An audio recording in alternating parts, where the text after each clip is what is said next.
Thank you, John, and thank you indeed for asking me to give this Founders Lecture. I'm really proud to be Honorary Fellow of the College and delighted to give this lecture, actually. It's not my own title, of course. I'm revisiting questions asked in a series of talks given in 1854 by an Oxford divine who left the city to become the rector of the newly founded Catholic University of Ireland, John Henry Cardinal Newman. Now, Newman, revered, and it must be admitted, reviled by some as founder of the Oxford movement, was a man truly driven by his ideals. And he gathered together in his idea of university his reflections on what real contribution a university might make to the individual and society.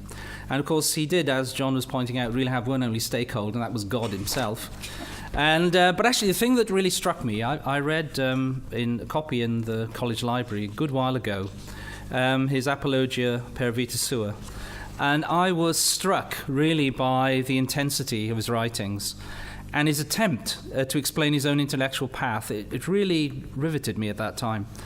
And since that time, as you know, many have written about what university should be, about the public value, the scope, and the personal cost of university.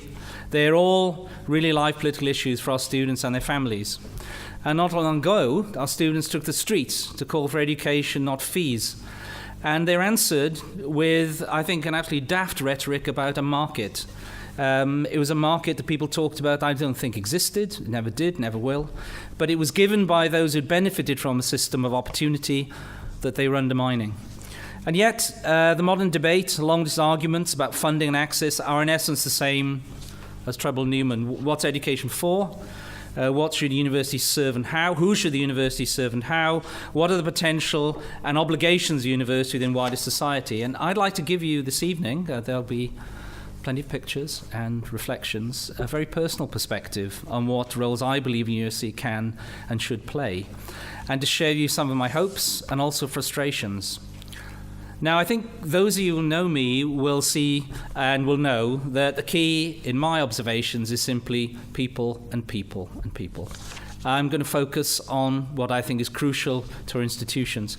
And I should say it's a real surprise for me. I've been asked even the last few months to comment in the media, actually, about issues that plague both our academia and society. And I'm not a scholar of philosophy or theology like Henry Newman.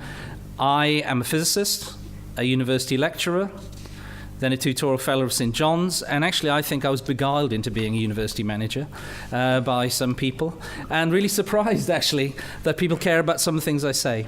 But I want to tell you a little bit first of all about my trajectory, because it's crucial. I want to emphasize how much it's my teachers, it's people who taught me, and how I think they're crucial and they continue to be crucial, and it's their support that's needed. You see, I come from a mining valley in South Wales originally, the Rhondda Valley, and I do remember the first physics textbooks ordered from the Interlibrary Loan, in Bridgend Library as it was.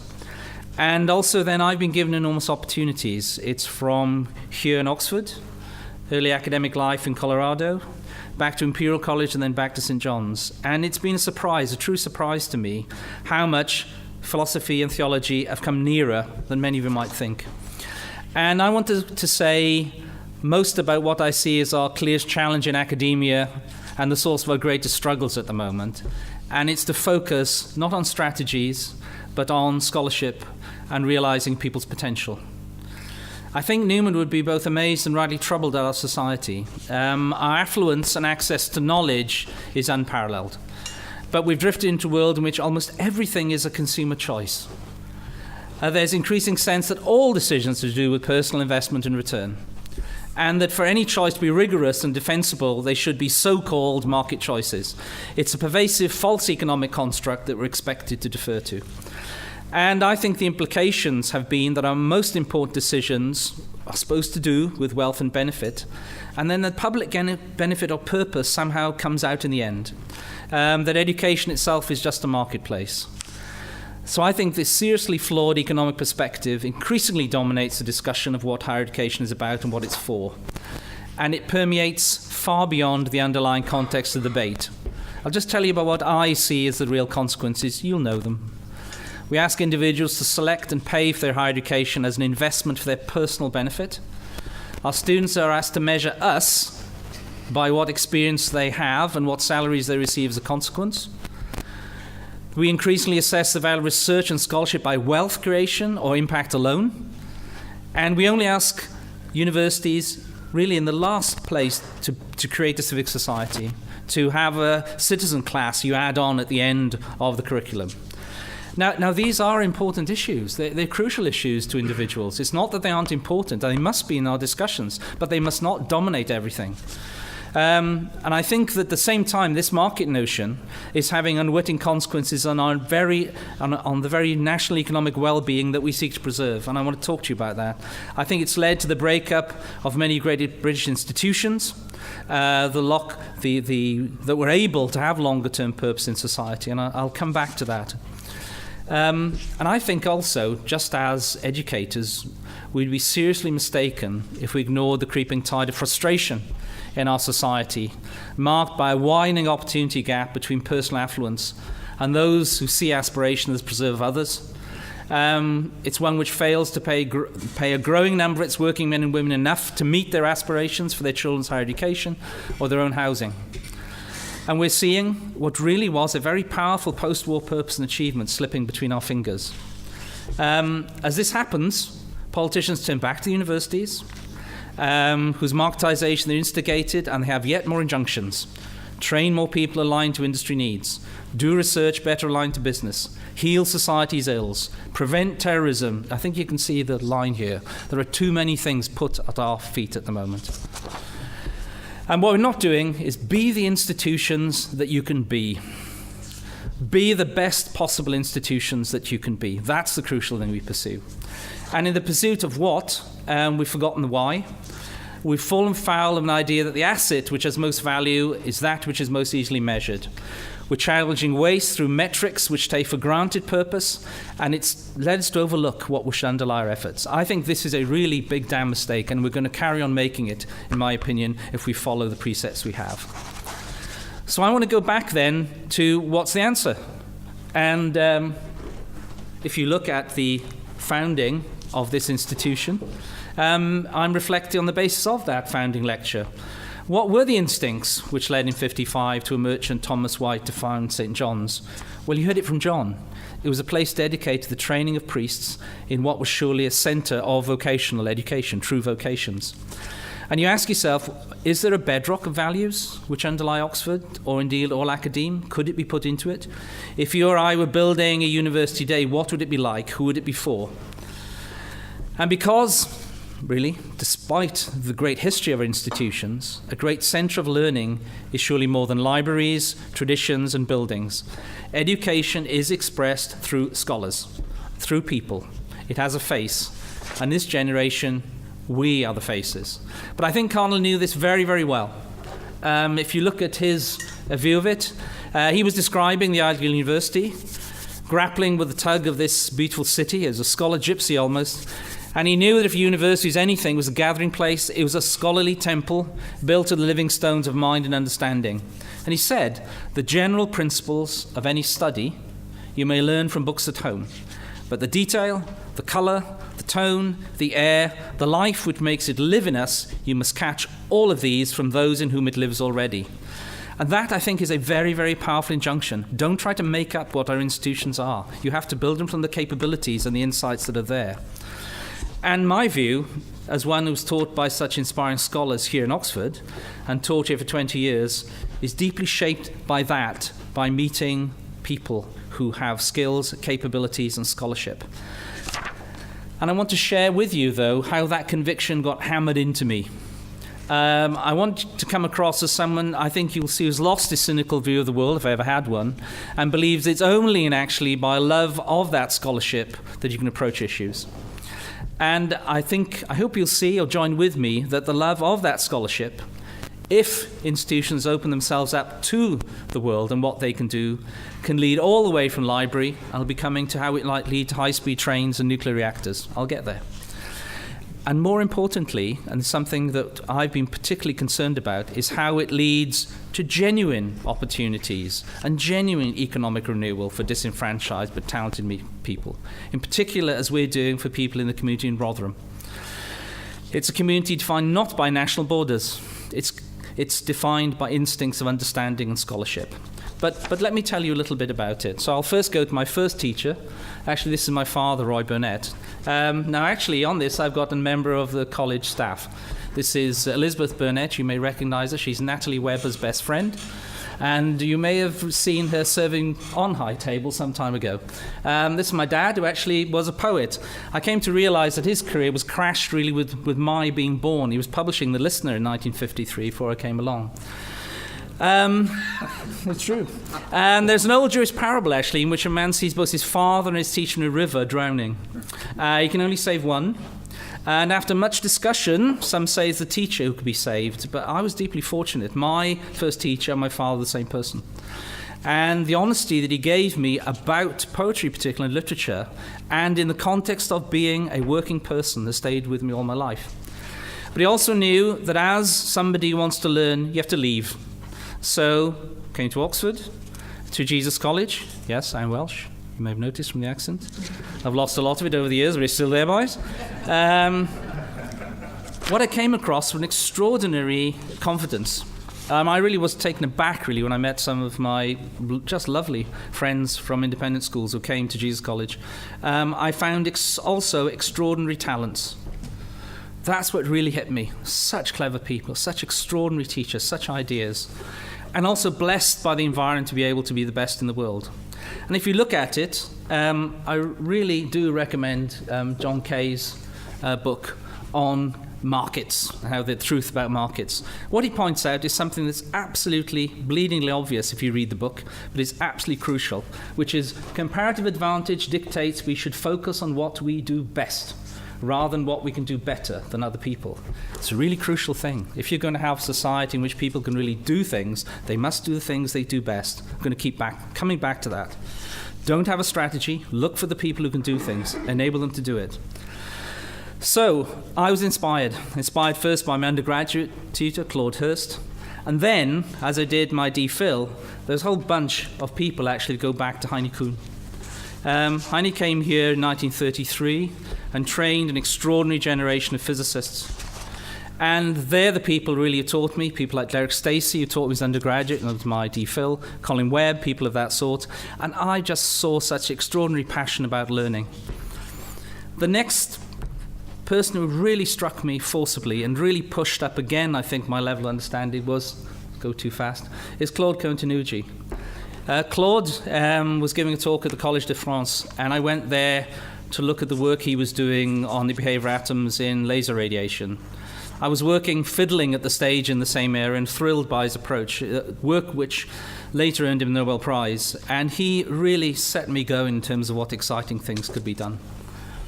See, I want to tell you this is what academia is about. It's about people, ideas, capabilities, exciting people. I went on to DPhil in Colorado after my DPhil to work in the Joint Institute of Laboratory Astrophysics, and I get another bunch of characters, wonderful people. John Cooper, who'd actually come across from Cambridge in the 60s, inspired by aspects of the space program. Judah Levine, who actually runs, he would say, the world atomic clock system. It's only the American one, but they say it's there.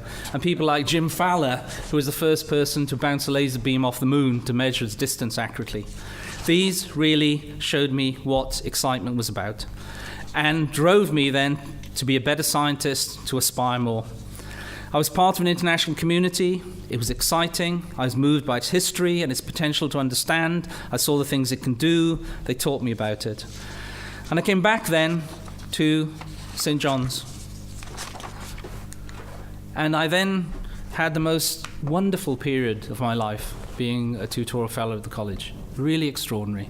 Because at this college, you get to teach the most extraordinary talented people. They really are exquisite, both in terms of their commitment to their subject, and every time you teach a group of people at St. John's, you get that immediate reason it was important, it was worth doing. Just the direct feedback in terms of the thrill of learning was extraordinary. But it did actually leave me with a sense, I must admit, as I looked back to the United States and looked at it, I was really interested in going wider, both in terms of, as it was then, being asked to run the Department of Physics and then the division, but also I had an incredible time in the United States on one of those wonderful periods that you get as academic sabbatical, working with Bill Phillips. He's probably my closest friend in physics. Nobel Prize winner in 97, but he is an absolutely relentless questioner. It was like being back in my tutorial in Jesus College in 1972. He was brutal in terms of things, and the response to thinking about that drove me up and gave the most productive scientific work for my career. I then was very lucky. I worked closely with Colin Lucas and John Hood.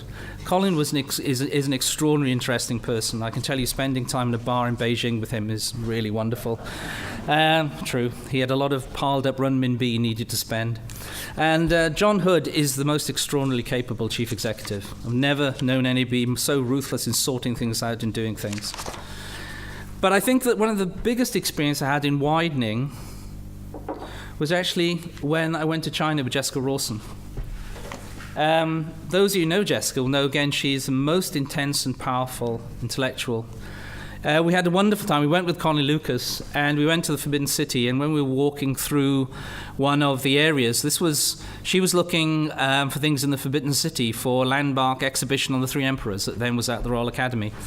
And in the middle of one of the sections, she pointed out and said, "Oh, that's where they've lost those elephants."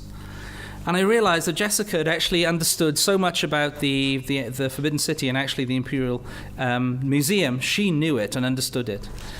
And she was very challenging as well about understanding Chinese culture. I was embarrassed by ignorance.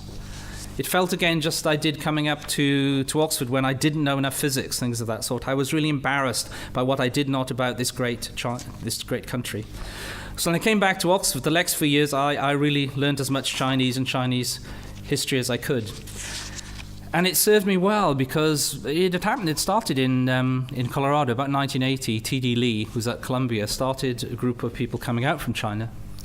And I could see, when we were in the 90s, that Oxford students were changing. In addition to the young people I once taught predominantly from the UK, we were widening out into people from other countries and from China in particular, and it was fantastic. And the other thing I started to feel, and I felt it as head of division, because I started to see more general things across physics, across the university. I started to see the sort of challenges we had as society were often in common, and they needed ingenuity and mutual insights across all disciplines of that sort. And I started to see, and it reinforced me, how universities are full of insights the world deeply needs. But we don't always realize what they are or what they should be. And I want to give you, just in the last month or so, things that have reaffirmed again this importance of scholarship, what is there, what things that we don't necessarily know about. Think, for example, an issue that truly confounds politicians and commentators now. The development of ISIS, the split between Sunni and Shia Islam. What sort of things does Oxford know about this? Well, there's Wilfred Madelung. I had lunch with him over many years, talked. I'd never read. He was, as you will know, Laureate Professor of Arabic and arguably one of the greatest Arabic scholars of our time, and Wilfred's still around. What I did not realize until I started reading just only a few months ago, that his book, The Succession to Muhammad, was the central work on the development of Islam and the split. What may have seemed like an obscure academic work to some really strikes to the heart of our modern geopolitical reality. Wilfred and understanding the world deeply needs, and you should read that book. It is the most extraordinary piece of scholarship. The work needed to establish the themes, the nature of all the things going on in the region in Arabia at the time. It's just an absolutely ripping yarn. It's fascinating. Another one. I just want to give these examples, these powerful things now in Oxford that are blasting away at the issues that are important. Dermot Coloured stuff. Actually, I saw him singing in the choir of St. Barnabas just a few weeks ago. If you haven't seen his broadcasts on sex and the church, they follow up on the history of Christianity in his new book on silence. They are no scholarly exercise just removed from real lives. They are, to the contrary, is unflinching and compassionate prose, is insight born of academic rigour and personal cost. It's the voice of sanity which offers hope to all who have felt invisible or marginalised by intolerance. They're wonderful. They're nothing less than life-changing. So I'm just coming back again and again that it's the people who matter, their capabilities, their scholarship. And it is in universities where the freedom to study and think is uniquely but imperfectly nurtured and protected. And of course I can give you many more examples to back up the idea that why I feel so important that it's individuals and scholarship. My own colleagues in science, have done so much. I saw Tony Weidberg work for years on parts of the Large Hadron Collider to the triumph that happened in 2012. But the effort, the skill, and the commitment that took is extraordinary. So I was convinced about the importance of scholarship. I am. But I then had another set of surprises, and they've confirmed in me the reasons why we have to keep looking and being open to it, and why, again, protecting people and protecting scholarship is so important. See, I was a fellow scientist from Wales in my 50s, took him one side and said he wanted me to apply for the role he'd held himself as the Vice-Chancellor of the University of Sheffield. That's Gareth Roberts. Now, Gareth had instituted, as you may know, the National Programme of Research Excellence there against a framework of national metrics. Gareth, I think, would be worried about the way things have gone in the REF. Yeah, thank you. Bruce telling me there's a picture of Gareth in Sheffield. Gareth would be worried about it. His intent when he built up the Research Excellence frame was actually to get some fairness into it. He would be concerned by the way some things have gone. But he told me that I should go to Sheffield. He told me explicitly something. And I knew something of the university already because my daughter Elizabeth was an architecture student in its arts tower. But what I learned when I visited the job was something new again.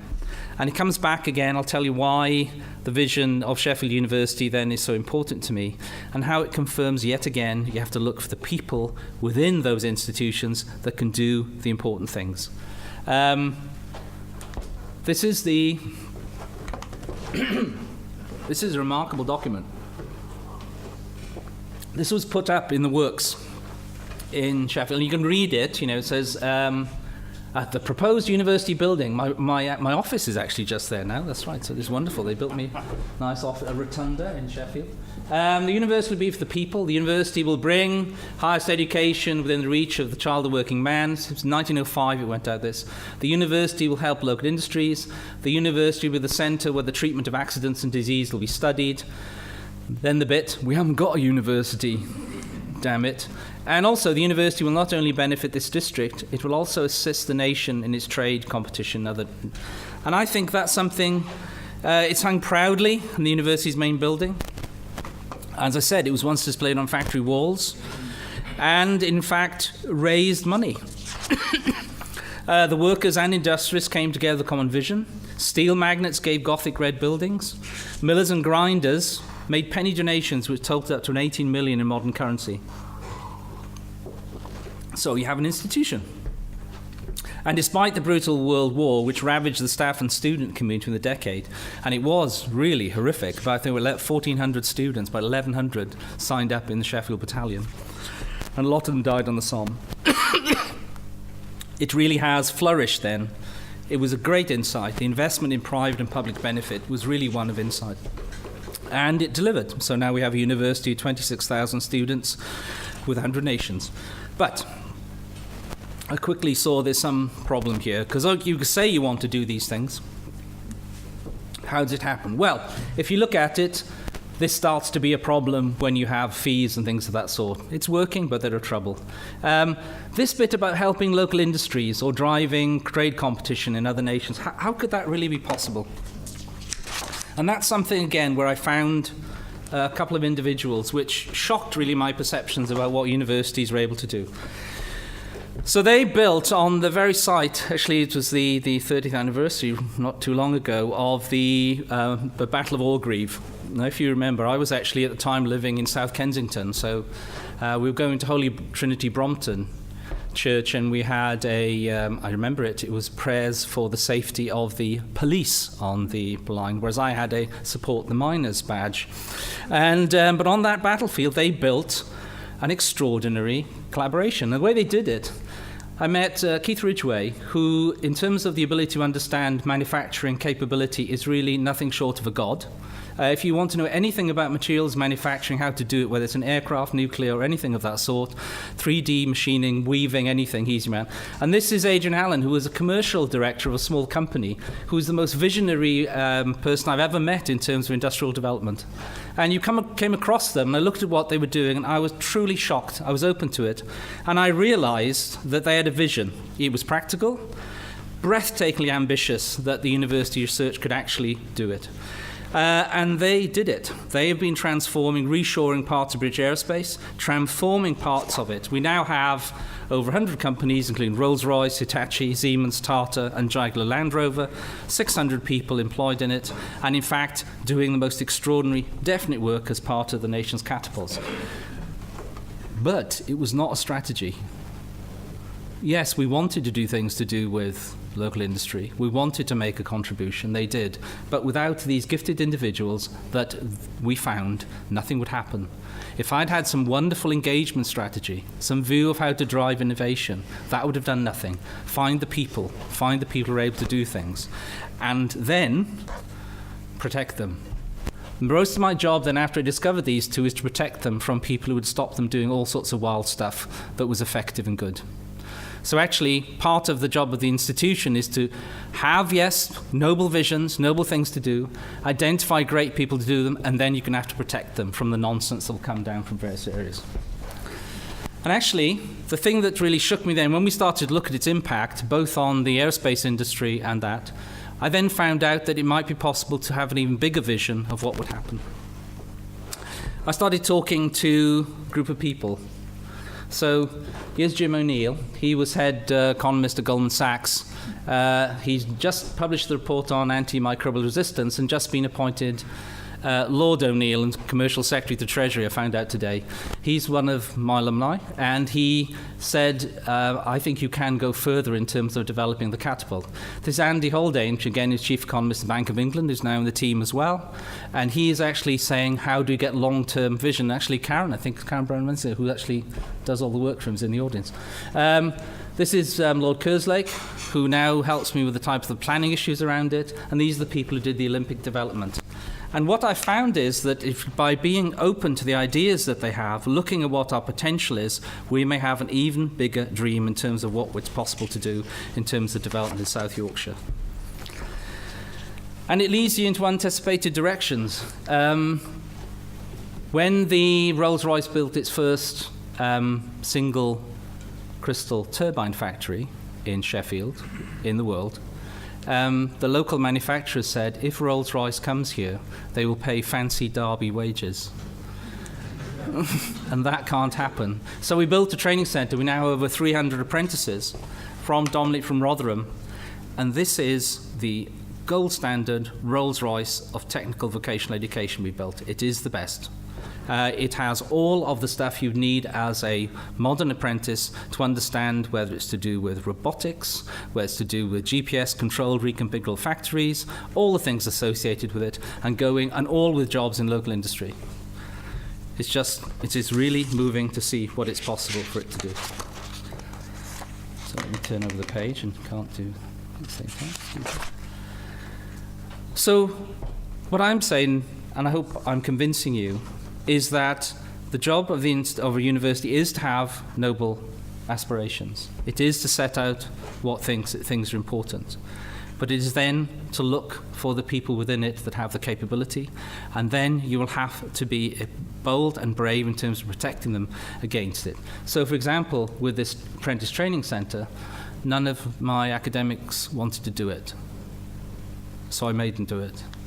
Now, quite seriously, it's lauded and it's wonderful, because actually what's happening now, we're seeing the transition to other routes of education, but it really was very, very difficult to convince people initially this is worth doing. It's nothing that a research-intensive university should do.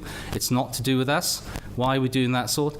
Now when they see this is a wonderful way to bring people from Rotherham who otherwise would not have jobs or capability through into the institution, because we're building also a pathway into other degrees. And in fact, if you look back in time, you don't have to go back to find a large group of people who went through things, what were called polytechnics, did what were called sandwich degrees, and actually ended up on the boards of companies. Certainly GSK, a whole clutch of apprentices, so does Boeing, so does, in fact, if you look at Patel Corporation, it's an apprentice actually who runs it. We've lost some of this that we have to build back. The other thing that I've learned is that we have to think. I'll say it, I was one of the fortunate. I was born at a time of relative peace and prosperity. Educational opportunities were open to me. I became a fellow of the college. I saw extraordinary scientific work being done. But I understood then that if we look at ourselves as a closed entity and we look ourselves and we don't think what we're able to outside, we will limit ourselves. And those walls then will not keep us safe against the changes that are there. And I think that the particular challenge we have at the moment, and I've written about it else, but it is really a serious challenge, is how will we work with the large, major, expanding economies of the world. One of them is obvious, and I think it's still the most important, and that is China. If you look at how China will develop and how we will work with them, it's only by truly being their proper teachers and collaborators. There's a wonderful saying, actually, if you want to read the recent collection of lectures of Xi Jinping, I can recommend it. It's about $3.99 on Amazon. There's a wonderful story about Kung Hong of the Han Dynasty. And he studied hard when he was young, but he could not afford even candles. And his determination to learn, he bored a hole in the wall to borrow a neighbour's light to study by.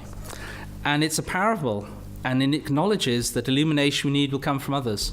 And there are a lot of things in terms of how Chinese society, operating itself now, it thinks that we have to learn and work with. So as I said, I'm going to wrap up, but I want to come back to my students, because I think they're the crucial people that have taught me so much. As I said, I've been very privileged to have a life of scholarship, as many in this room have. It's not solely my own. Universities are not founded once and for all, and they're reimagined again and again in the lives and work of the people who study within them. That's what I come back to. I really am concerned about the idea that you will either measure institutions or drive institutions by criteria that are outside them. The ones that don't acknowledge the power of scholarship, of its long-term nature, you will not do the things that are best for the world. You will not have the best competitive advantage. So the ideal of university is not set in stone, because it's the people. And we're still looking, and certainly I'm still looking, of things that can be done.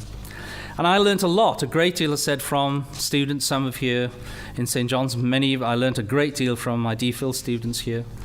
But I also learned something from two particular people here in the room at the moment, and I wanted to thank them. There's Josh Verstens and Abdi Suleiman. Josh and Abdi were both students of philosophy and presidents of the Students' Union Sheffield. Now, Josh had the wonderful delight of taking on the presidency during the year of the increase in tuition fees, and he led a peaceful and principled campaign. And he spoke powerfully of the role of university in society. He didn't let himself go down the route of just criticising. Abdi, that's not it, is it? Abdi worked with me to found the campaign to support and welcome international students. He drew on his own experience as a Somali asylum seeker, one who had been moved and mentored by a student in the nearby district of Sheffield, Josh. And as much I could say how our conversations of friendship have traversed religion and culture and a shared purpose to do good in the world. Instead, I simply want to thank them for what we continue to do together and for great good I know they will do in a world which surely needs their principles in action. See, the idea of university is ours. It's ours to shape, to treasure, and occasionally to rebuild. I believe we're all answerable for actions or complacency. And universities and colleges must nurture such young people, indeed our future. And it comes to my closing thing, my favourite novel probably, which is by Willa Cather. It's Death Comes to the Archbishop. And in a beautiful novel, Death Comes to the Archbishop, the great American writer Willa Cather wrote that the real miracles of the church rest on our perceptions being made finer, so that for a moment our eyes can see and our ears can hear what there is about us always. And I think what Willa Cather believed, that the truths we needed were not impossible for us, but we need to change how we see ourselves and others if we're to ever grasp what's truly significant. Having travelled through a scientific community, sought understanding in books and in people, I've come back to this insight. If we found our institutions and our lives on this truth, we can build strong foundation. If we do less, we may walk on the other side of the road from the great challenges of time. We'd be rich in knowledge, but poorer than we might be. And it comes back, I think, to this, which is this. I'm proud, really, to be a fellow of this college, part of a university that protects scholarship, supports society, and help us to see what we should. For ideals are manifest in action and service. It's my belief that this teaching of Willa Cather, if it let be the founding principle of university, will keep it alive in the only way that matters. It's not only a matter for history and not a matter of reflection. We're the guardians and founders of what the idea of university can mean in our time. And my question is what we will do for it. What could stop us? I've been very upbeat. I've said about the things I've found, because I really have had the most extraordinary time finding people and seeing how they can do things. What will stop us is narrow intent, trying to focus things on issues that are simple and simple to understand in a political context. What will stop us is lack of resource to protect what we treasure, and that's a very serious threat at the moment in terms of what's there. So St. John's, we have a duty. We must be the visionary founders of our own day. Thank you.